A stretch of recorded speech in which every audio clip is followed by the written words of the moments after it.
नर्मदे हर।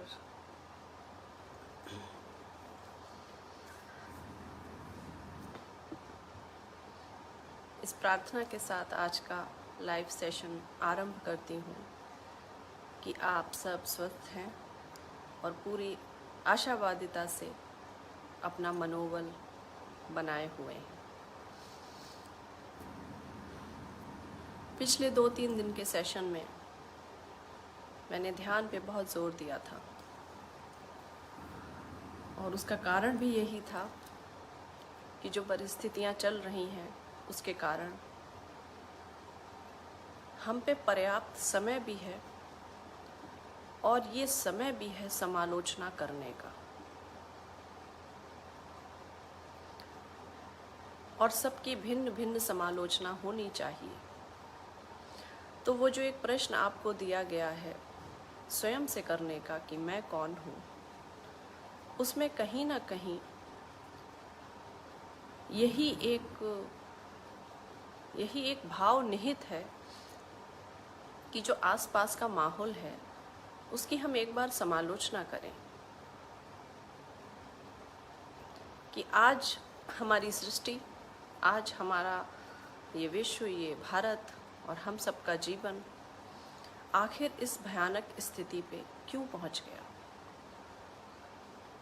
तो मैं कौन हूँ से शायद इसका उत्तर ना मिले, लेकिन मैं कौन हूँ से कहीं ना कहीं ये उत्तर अवश्य मिलना चाहिए कि हम यहाँ क्यों आए थे, इस सृष्टि में, इस पृथ्वी पे जन्म लेने हम क्यों आए थे, हमारा ध्येय क्या है और हम क्या करने लगे।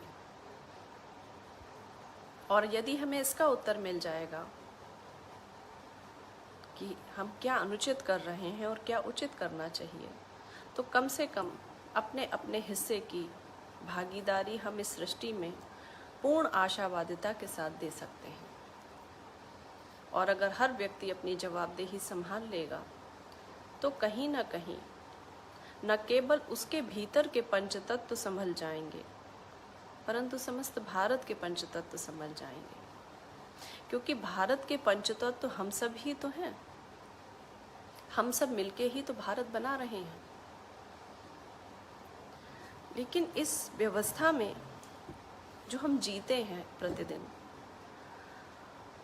उसमें मुझे लगता है कि पूरी भागदौड़ सिर्फ एक ही जद्दोजहद के लिए होती है।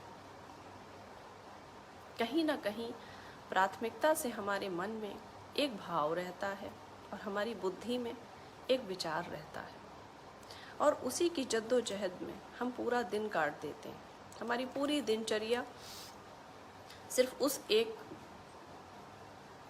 आपसी आंतरिक अंतर्मुखी युद्ध में रहती है और वो है असुरक्षा की भावना जो हमारे भीतर पनपती है।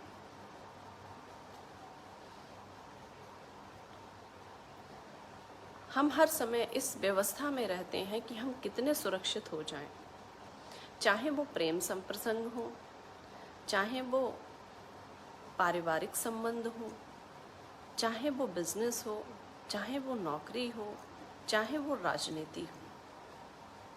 हमारी सारी लड़ाइयाँ सुरक्षित होने की लड़ाइयाँ हैं। हमको थोड़ी सी भी असुरक्षा पीड़ा देती है। हमारे दुख का कारण ही यही है कि हम एक अनिश्चित से ब्रह्मांड में कुछ निश्चित परंपराएं खोज रहे हैं अपने जीवन के लिए, कुछ निश्चित नीतियां बना रहे हैं और जब वो निश्चित नीतियां नहीं मिल पाती, नहीं बन पाती, तो कहीं ना कहीं छटपटाहट, बेचैनी, पीड़ा, दुख, फ्रस्ट्रेशन, डिप्रेशन, तनाव, ये सब होने लगता है। ये सब शाखाएं उसी एक तने से निकल रही हैं, क्योंकि इस पूरे दुनिया में सुरक्षित तो कुछ है ही नहीं। सुरक्षित तो सिर्फ परमात्मा है और वो जिसे चाहेगा, जितनी देर को चाहेगा उतनी देर को सुरक्षित करेगा। पर इतनी सी बात हमें समझ नहीं आती और इतनी सी बात समझने का धरातल ही आध्यात्म है। इतनी सी बात ही अगर समझ आ जाए, हम किसी के साथ एक बॉन्ड भी साइन करते हैं, एक नीति भी अगर बनाते हैं, तो 10 बार उस पेपर को पढ़ते हैं, 10 कंडीशंस डालते हैं, 10 नियम बनाते हैं, ऐसे पे ऐसा, ऐसे पे ऐसा, दोनों के उस पे साइन होते हैं। और हजारों उदाहरण आप लोगों के सामने हैं कि वो पार्टनरशिप, वो साझेदारी जो बहुत सोच समझ के वकील से, सीए से, परिवार के लोगों से, समझदार लोगों से पूछ के की गई थी, उन साझेदारियों में भी धोखे हुए हैं। मतलब इतनी सुरक्षा के बाद भी धोखा हो जाना।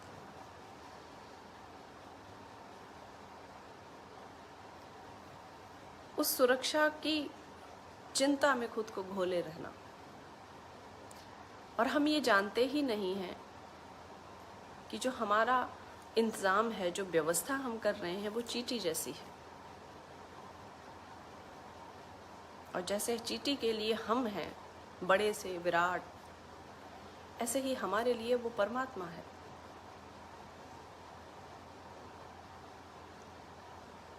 कुछ भी हमारे करने से नहीं हो रहा, कुछ भी हमारे सोचने से नहीं हो रहा, कुछ भी हमारे लिए नहीं हो रहा, लेकिन हम यही मान बैठते हैं कि सब कुछ जैसे ब्रह्मांड हमारे आसपास चल रहा।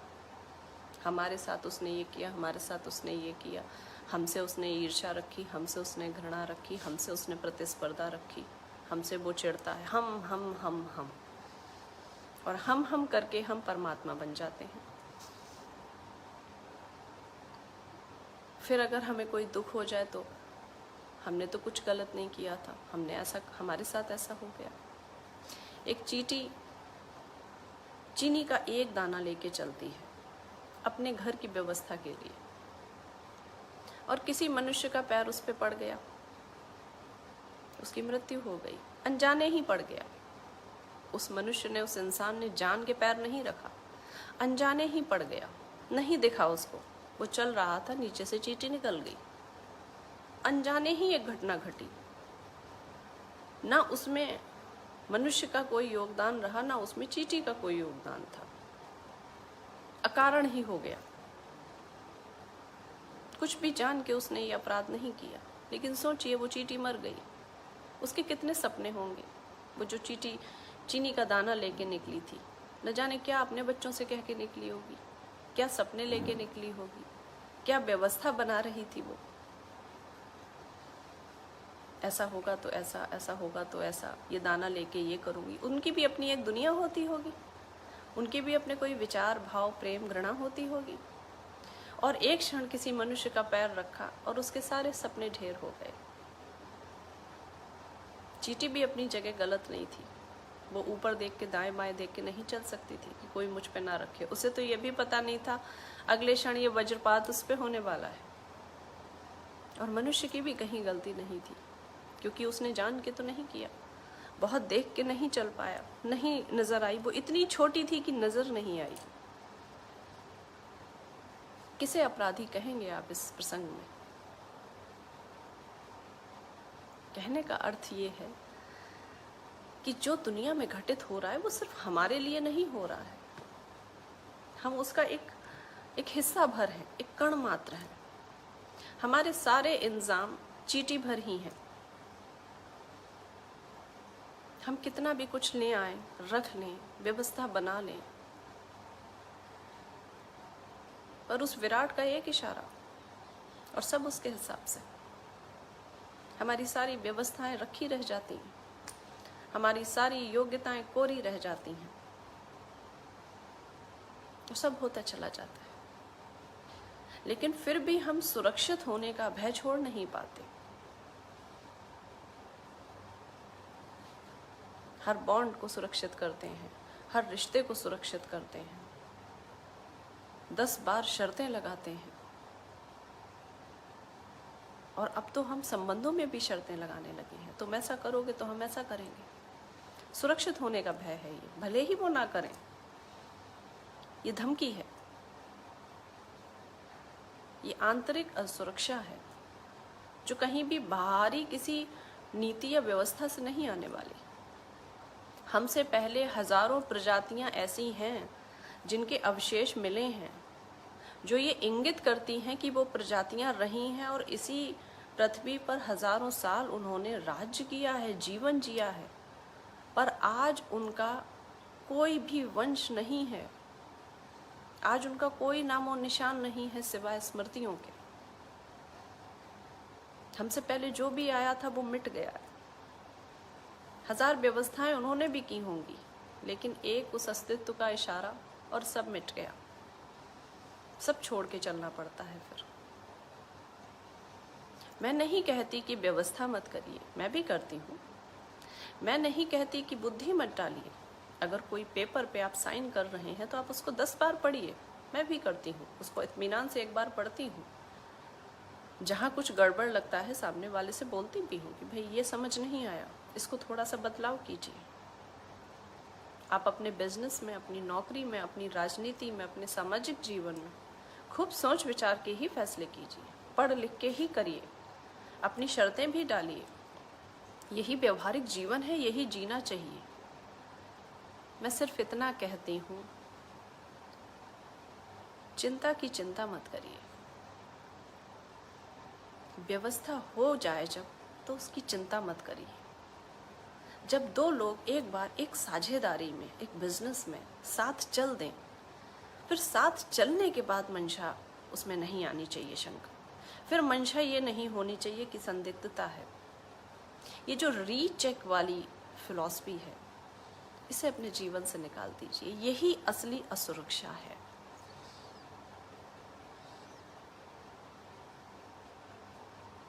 तो जितनी भी जीवन की तमाम उलझनें हैं वो असुरक्षा से हैं। एक बार अगर कदम उठा लिया तो पूर्ण निर्णय के बाद ही उठाइए, पढ़ने लिखने के बाद ही उठाइए।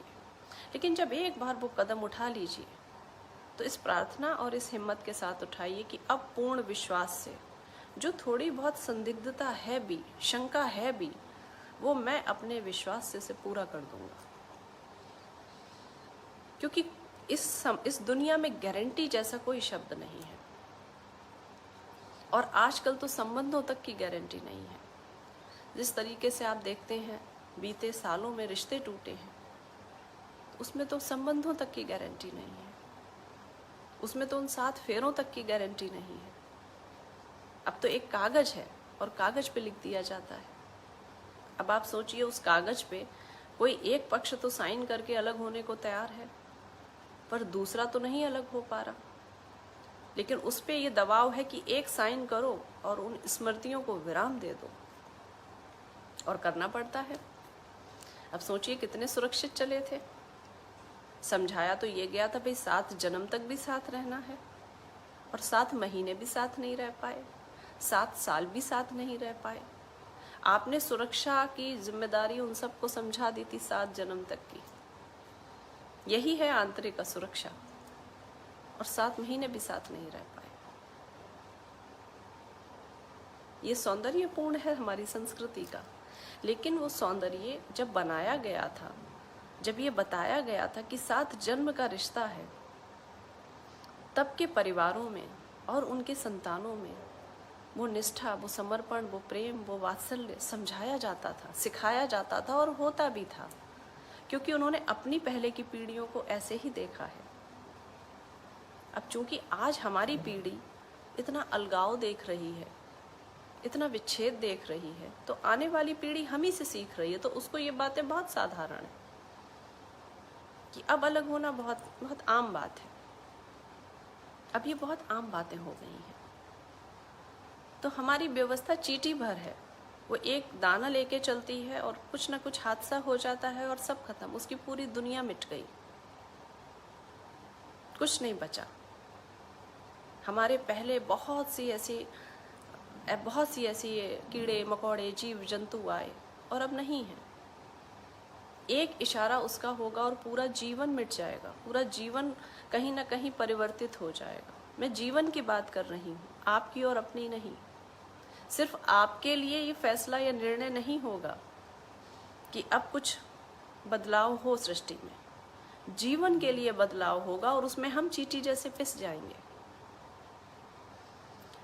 इसी समय पे आपने देखा होगा, महामारी में सुना होगा, मेरे पास तो रोज ये घटनाएं आती हैं, 2-4 सामना करना पड़ता है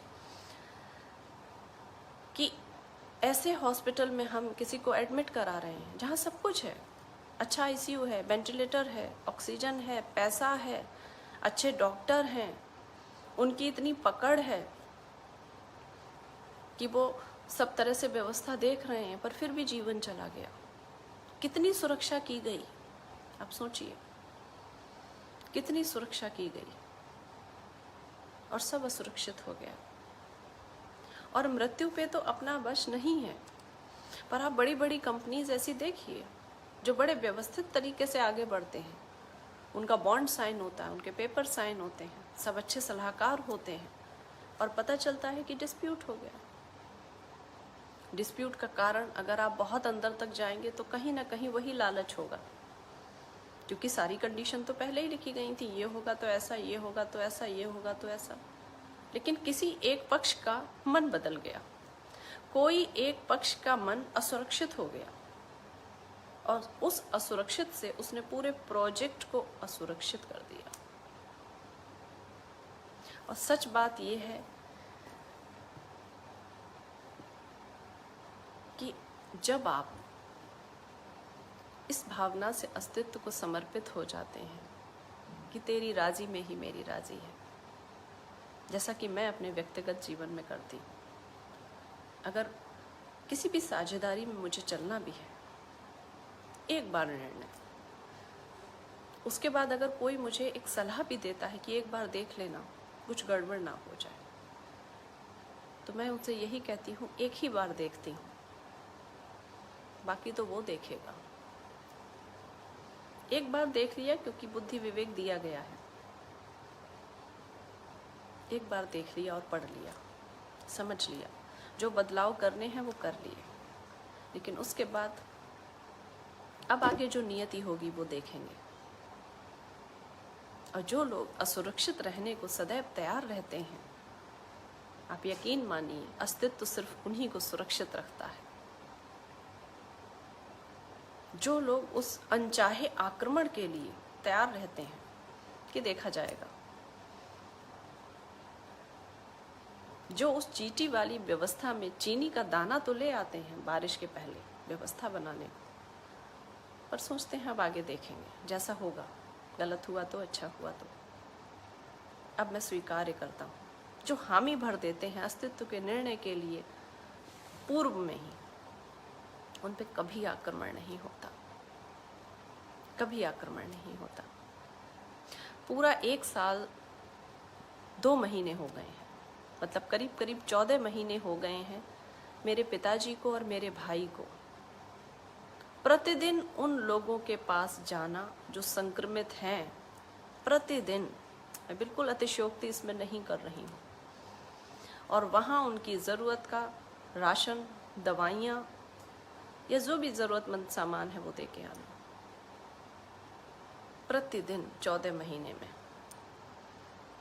कहीं भी आसपास से कोई फ़ोन आ जाए, अब आप सोचिए, वो मास्क लगाते हैं, उनकी सुरक्षा है, वो सुरक्षित करते हैं, पढ़े लिखे हैं, वो सैनिटाइज़र साथ रखते हैं, वो थोड़ी दूरी से वो सामान देते हैं, सामान रख देते हैं, उन लोगों को फ़ोन कर देते हैं, वो उठा के ले जाते हैं। ये हुई सुरक्षा की भावना कि हमने सब कर दिया, लेकिन उसके बाद वो अस्तित्व पे छोड़ते हैं कि ठीक है अब इसके बाद जो होगा देखा जाएगा। हो सकता है वो हवा का संक्रमण बाहर निकलने में ही पकड़ ले, वो जो सामान देने आए या जहाँ सामान रखा हो वहीं पहले ही बैठा हो, क्योंकि वो कीटाणु जो कोरोना का है वो मरता नहीं है, वो बाहर पड़ा है, उसको जैसे ही मानव देह मिलेगी वो जीवित हो जाएगा। अब अगर वो इतना सोच ले तो क्या मानवता की इतनी सेवा 14 महीने में हो पाती?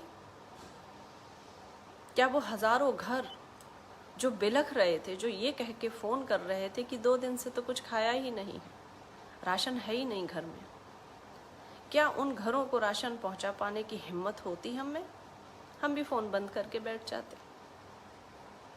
तो जो अस्तित्व को ये कह देता है कि मैं असुरक्षित होने को तैयार हूँ, अस्तित्व सिर्फ उन्हीं की सुरक्षा करता है, अस्तित्व बस उन्हीं को संभाल लेता है। ये ब्रह्मांड उन पे कभी आक्रमण नहीं करता, ये मेरा अपना अनुभव है। हर दिन मेरी मनस्थिति ऐसी होती है कि सुबह को जब भैया और पापा जाते हैं और संध्या को आते हैं और जब वो नहा के हम सब चाय पे बैठते हैं, तो मेरा एक अवलोकन उनके चेहरे, उनके क्रियाकलाप, उनकी हर शारीरिक क्रिया पे रहता है, क्योंकि मैं हृदय से उनसे जुड़ी हुई हूँ। तो उनका छोटा सा भी बदलाव मुझे समझ आएगा कि आवाज़ ठीक है, कुछ गले में तो नहीं लग रहा है, और ये बिना उन्हें बताए आकलन करती हूँ कि कहीं भी उनका मनोवैज्ञानिक तौर पे ये ना लगे कि कुछ गड़बड़ है। और थोड़ी बहुत मुझे जब भी गड़बड़ लगी तो शाम को मैंने बस बहुत ही साधारण तरीके से उनसे ये कहा कि आज आप भाप ले लीजिए, आपको बहुत आराम मिलेगा। आज ऐसे ही दवा पी लीजिए 2 चम्मच, आप बाहर निकलते हैं, कोई संक्रमण पकड़ सकता है, आपका सुरक्षित होना आवश्यक है। आप स्वस्थ रहोगे, सुरक्षित रहोगे, तो हम कई घरों को सुरक्षित कर पाएंगे। तो प्रतिदिन आप सोचिए उस स्त्री की मन स्थिति कि वो पूरा दिन ये सोचती है कि शाम को जब तक उनको आके चाय पीते हुए मैं उतना साधारण ना देख लूं जैसे वो हैं, और अगर थोड़ा सा भी बदलाव देखती हूँ तो चिंता होती है। लेकिन उस चिंता का उत्तर मैं मन ही मन यही देती हूँ, अस्तित्व संभालेगा, हम तो चींटी भर हैं, हम तो एक चीनी का दाना ही संभाल सकते हैं। मैं एक उनको एक टेबलेट दे सकती हूँ, भाप दिला सकती हूँ, सर में तेल लगा सकती हूँ, बाम लगा सकती हूँ। मेरी तो सुरक्षाएं प्रभु बहुत ही छोटी छोटी हैं। मेरा कवच काम नहीं करेगा, कवच तो तू ही बनाता है और तेरा ही काम करता है। तेरे ही कवच को कोई नहीं भेद सकता। और ईश्वर की ऐसी कृपा है कि 14 महीने में अब तक वो भयानक संक्रमण नहीं छू पाया है उन्हें। और उसका कारण सिर्फ और सिर्फ केवल इतना है कि उन सब लोगों की दुआएं और प्रार्थनाएं और वो सेवा है जो उनका कवच का काम कर रही है। कि सुबह जो आदमी 8 बजे निकलता है, वो उन संक्रमित लोगों से गुजरता हुआ रात को 9 बजे, 10 बजे, 11 बजे घर में आता है। सुबह 3-3 बजे ऑक्सीजन के लिए रोज फोन आ रहे हैं, वो 3 बजे भाग खड़े होते हैं। ये हमें पता होता है कि निश्चित तौर पे कहीं भी ऑक्सीजन ऐसे नहीं रखी है जहाँ से मिल जाए, लेकिन ऐसे समय में भी घर में रहना न्यायोचित सा नहीं लगता। लगता है कि एक समंदर है, कोई अपना डूब रहा है, हम हाथ पैर तो मार ही सकते हैं। शायद हमारे कोई हाथ पैर मार देने से कोई जल का लहर ऐसी हो जाए, कहीं पानी का बहाव कम ज़्यादा ऐसा हो जाए और वो व्यक्ति उबर के ऊपर आ जाए और उसे जीवन मिल जाए। तो हर दरवाज़ा खटखटाते हैं सुबह से शाम तक, चाहे वो दवा का हो, चाहे वो ऑक्सीजन का हो, चाहे वो डॉक्टर का हो, कि किसी तरह कहीं किसी को इलाज मिल सके, व्यवस्था मिल सके। तो 14 महीने जिस व्यक्ति ने खुद को पूर्णतः असुरक्षित कर दिया और मानवता के नाम पे झोंक दिया, उसे ब्रह्मांड फूल की तरह रखे हुए हैं सजो के, क्योंकि वो तैयार हो गए, वो असुरक्षित होने को तैयार हो गए। उन्होंने ये पहले दिन निर्णय लिया, पहले लॉकडाउन के प्रथम दिन ही, कि मैं घर में नहीं बैठूंगा, चाहे जो हो। जब तक मेरा शरीर चलेगा, जब तक मेरे अंदर सामर्थ्य रहेगी, धन नहीं रहेगा तो मैं श्रमदान दूंगा, पर मैं घर नहीं बैठ सकता। मैं क्षेत्र के लोगों को ऐसे नहीं छोड़ सकता। और उस दिन से आज तक निरंतर उनकी सेवा चल रही है। निरंतर वो खुद को असुरक्षित कर रहे हैं और निरंतर अस्तित्व उन्हें सुरक्षित कर रहा है। वो तैयार हैं कि हाँ, हो जाए आक्रमण, मैं झेलूंगा, क्योंकि मुझे, मेरी प्राथमिकता मेरी सेवा है। मैं ऐसे रोते बिलखते भूखे उन लोगों को नहीं छोड़ सकता जो मेरे अपने हैं, कम से कम मानवता के नाम पर तो अपने हैं। तो चींटी जैसा इंतजाम है हमारा। मैं नहीं कहती कि आप मत करिए, बारिश के पहले अपने खाने का इंतजाम भी कीजिए।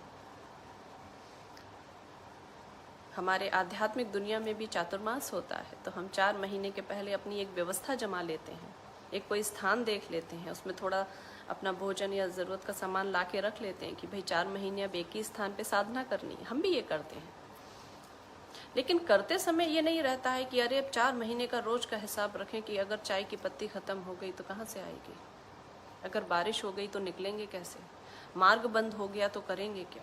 फिर ये भावना मत रखिए। व्यवस्था करिए, व्यवस्था की चिंता मत करिए। बहुत अच्छे से प्लानिंग बनाइए, बट उस प्लानिंग में कहीं भी ऐसे संदिग्धता मत रखिए, क्योंकि जैसे ही आप संदिग्ध होते हैं वैसे ही अस्तित्व आपसे दोगुनी तरह से उस स्पंदन को पकड़ता है और वो उस प्रोजेक्ट को लेकर संदिग्ध हो जाता है। बस वो एक लाइन है ना, बस वो समझ लीजिए कि एक आग का दरिया है और डूब के जाना है, और कुछ नहीं है ये जीवन। आप किसी चीज से अपना बचाव नहीं कर सकते। आप समझते हैं आप बच रहे हैं, आपको लगता है कि आप बच रहे हैं, मगर आप बच नहीं सकते। और आप बचे भी तो तभी बच गए होंगे जब वो नियति चाहती है आप बचे। इसमें आपका कोई योगदान नहीं है, कोई भी योगदान नहीं है आपका। बस उस नियति का फैसला था, उसने निर्णय ले लिया होगा आप बच जाएं, तो आप बच गए। और आप उसके निर्णय को अभिमान कर बैठे, अहंकार से भर जाएं। देखो, मैंने ठीक से खुद का ध्यान रखा, मैंने ठीक से प्लानिंग की, मैंने ठीक से वो प्रोजेक्ट पढ़ा, तो देखो आज मैं कहाँ हूँ। आपने कुछ नहीं किया, आप निमित्त मात्र हैं, आप माध्यम थे। मेरे पिताजी और भाई कुछ नहीं कर रहे हैं। प्रभु की असीम कृपा है उन पे कि क्षेत्र में जहाँ इतने लोग हैं, परमात्मा ने उन्हें चुना कि आओ आगे, मैं तुम्हें सुरक्षा दूंगा, तुम मानवता को सुरक्षा दो। और जब परमात्मा ने ये निर्णय लिया, उन्होंने स्वीकार लिया। जो भी परमात्मा के निर्णय को स्वीकार लेता है वही इस दुनिया से थोड़ा भिन्न हो जाता है, वही अलौकिक हो जाता है लौकिकता में। वो भी भय से भर जाते, वो भी डर जाते कि नहीं भाई ऐसी बीमारी है, घर मेरा, उनका भी घर है, परिवार है, संतान है, हम सब भी परेशान होते हैं, हमें भी उतनी ही तकलीफ होती है कि सुबह से शाम तक एक व्यक्ति इस उम्र में भी भाग रहा है। उनको भी बीपी प्रॉब्लम है, उनको भी अस्थमा है, और इस बीमारी में अस्थमा के लिए तो ये बोला गया है कि आपको बहुत प्रिकॉशंस लेने हैं। हर समय एक चिंता उनकी तरफ रहती है, लेकिन मैं अपनी हर चिंता को प्रार्थना में बदलती हूँ। जब भी उनके प्रति मन चिंतित होता है तो मैं यही प्रार्थना करती हूँ कि हे सृष्टि, उनको इतना सामर्थ्य देना कि इस महामारी में जो भी लोग प्रताड़ित हैं वो उन्हें संभाल सके। हम लोगों का भी उसमें ये योगदान था, हमने कभी उन्हें ये नहीं रोका कि नहीं आप घर बैठिए, हमें आप आवश्यक हैं, आप ज़रूरी हैं। जब उन्होंने ये निर्णय लिया कि मैं बाहर निकलूँगा, मेरा कमरा अलग कर दो और मैं प्रतिदिन जाऊँगा, तो हम सब की भागीदारी उसमें रही कि हाँ हम थोड़े से सुरक्षित रहेंगे, हम अच्छे से सैनिटाइज़र करेंगे, हम अच्छे से गाड़ी को सैनिटाइज़ करेंगे, हम एक दूरी बना के रखेंगे, जो भी गाइडलाइन है हम उसका पालन करेंगे, लेकिन हम सेवा में तो खुद को झोंकेंगे, हम उतनी असुरक्षा में तो जाएंगे। तो बहुत सुरक्षित होने का मत सोचिए, और सुरक्षित होने का सोचिए तो सुरक्षित होने का सोचने के बाद उसकी चिंता मत करिए, और आप देखेंगे धीरे धीरे जीवन रूपांतरित हो जाएगा। आप देखेंगे कि जो आप सेवाएं ले रहे हैं, आप वो सेवाएं देने के लायक बन जाएंगे। प्रभु की ऐसी कृपा हो जाएगी कि ऐसी महामारी में भी जब सब जगह त्राहिमाम मचा हुआ है, हम में इतनी सामर्थ्य उस परमात्मा ने दी कि हम तन से, मन से, धन से सबके काम आ सकते हैं, और काम आ रहे हैं 14 महीने से। ये उसी की कृपा है, ये वही चाहता है तो हम कर पा रहे हैं, ये वही हिम्मत दे रहा है। क्योंकि जिस समय कोविड डिपार्टमेंट के बाहर जाके आप किसी का भर्ती कराना चाह रहे हैं, किसी को दवा पहुंचाना चाह रहे हैं, बहुत हिम्मत होती है, बहुत सामर्थ्य चाहिए होता है। हर बार आपको अपनी मृत्यु के परे जाके ये निर्णय लेना पड़ता है, ये सोच के ही जाना होता है कि हाँ संक्रमित हो भी सकता हूँ। और इस समय संक्रमित होने का मतलब है न केवल खुद संक्रमित हो जाना, पूरा परिवार उससे निकले। लेकिन सारी योजनाएं पहले से बनाई हुई हैं कि अगर मेरी तबीयत खराब हो, मैं बीमार हूँ, तो इस तरीके से ये कार्य होगा। कार्य नहीं रुकेगा, कार्य नहीं रुकना चाहिए। और प्रतिदिन हम लोग सुबह से शाम तक 14 महीने से लगे हुए हैं। तो सुरक्षित रहने की भावना रखिए, लेकिन उसमें चिंता मत करिए। एक बार अगर आपने अपनी व्यवस्था कर दी, एक बार बारिश में अगर चींटी की तरह चीनी का दाना ले आए, तो अब आप ये मत सोचिए कि इसी पे बारिश गिर जाएगी। अगर अब इसी पे बारिश गिर गई और ये गल गई तो हम क्या खाएंगे, ये मत सोचिए। वो जिसकी थाली सजा देता है, उसके निवाले भी मुंह तक पहुंचा देता है। कम से कम मैं उसको व्यक्तिगत तौर पे बहुत अंदर तक मानती हूँ। तो आज तो बहुत लंबा प्रकरण चल गया, बहुत समय आपका ले लिया, थोड़ा समय भावुक हो गई सब बताते हुए, क्योंकि 14 महीने की एक ऐसी यात्रा थी जो कभी भी घर में और उन लोगों से नहीं बोल पाई, लेकिन आपसे साझा हो पाई कि हाँ, यहाँ तो कम से कम मैं ये स्वीकारती हूँ कि हर दिन वो भय रहता है। जिस तरीके से बहुत कम उम्र के समाचार आ रहे हैं और हर तीसरा व्यक्ति संक्रमित लग रहा है, तो स्वाभाविक है अपनों के लिए परेशान होना। पर मैंने उन्हें कभी रोका नहीं और वो मेरे कहने से रुकेंगे भी नहीं, दोनों ही बातें हैं।